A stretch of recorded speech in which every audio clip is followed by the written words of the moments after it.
Покров ауылдық кітапханасы ұсынады. Бәрін таңдап, бірге ойланып, өзін таңда.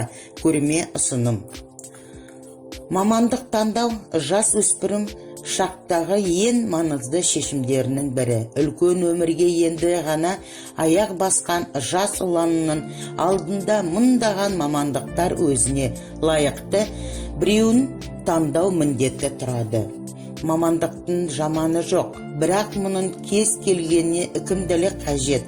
Бұл жай күнілді тамақ асыраудың жолы ғана емес, үлкен өнерді, зор шеберлікті қажет ететін нәрсе. Әрбір адам өзі дамыта алу үшін білім алып, сол біліміне сай мамандыққа машықтану керек.